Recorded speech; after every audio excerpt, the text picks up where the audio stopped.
चलिए देखिए, हम लोग समांतर श्रेणी एपी निम्नलिखित अनुक्रमों जिनके एनवा पद दिए गए हैं, एनवा पद तो पूछे गए पदों को ज्ञात करें।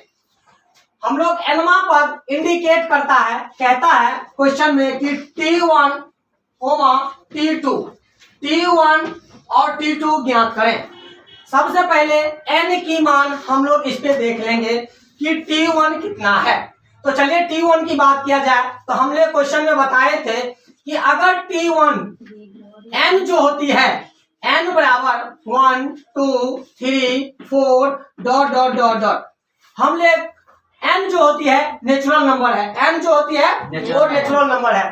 तो देखिए हम लोग n नेचुरल नंबर है तो हम लोग कैसे बनाएंगे इस क्वेश्चन को। तो चलिए हम लोग सॉल्यूशन करते हैं। पहला क्वेश्चन कि Tn, n का मान कितना रख दे, एक रख देते हैं। तो T1 बराबर n का वैल्यू 1 का स्क्वायर इंटू n का वैल्यू 1 प्लस 1 बाय 3, ठीक है। T1 बराबर 1 का स्क्वायर 1 इंटू 1 प्लस 1 बराबर 2 बट्टा 3। तो T1 बराबर हो जाएगा, 1 को 2 से गुणा करेंगे तो 2 बराबर बाय 3। ये आपकी एक क्वेश्चन हो गई। दूसरा क्वेश्चन कह रहा है कि अगर हम n की मान कितना रखने के लिए कह रहा है, 2, तो n की मान तो n square into n plus 1 by 3। यदि अगर n का मान नेचुरल मान अगर T2 मतलब टर्म कर रहा है, क्या कर रहा है, टर्म, तो टर्म हम 2 यहां रख देते हैं।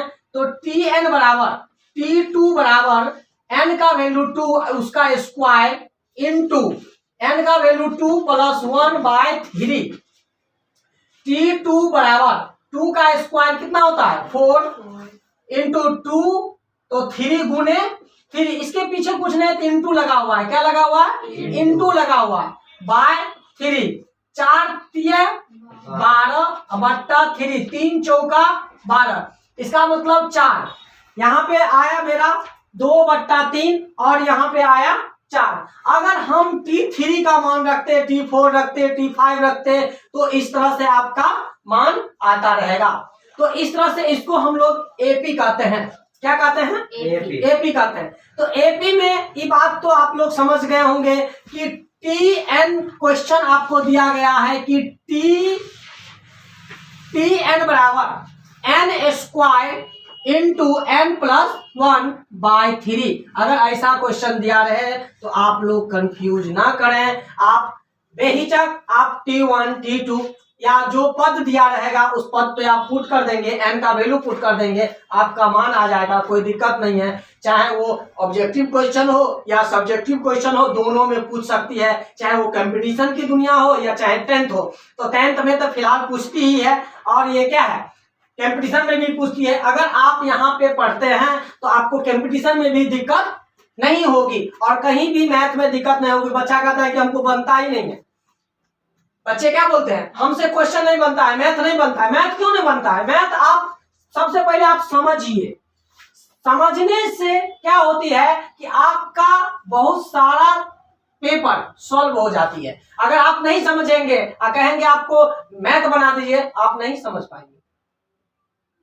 समझ पाएंगे, नहीं समझ पाएंगे। इसीलिए आप लोग को हम विनती करते हैं कि आप लोग कम से कम मैथ को बनाइए, समझिए। लिखने से पहले आप समझिए, उसके बाद जो है अंत में जब हम लोग समझ जाते हैं तब उसको पुनः क्या करते हैं, कॉपी पे लिखते हैं, बनाते हैं। ठीक है, चलिए अगला क्वेश्चन देखते हैं।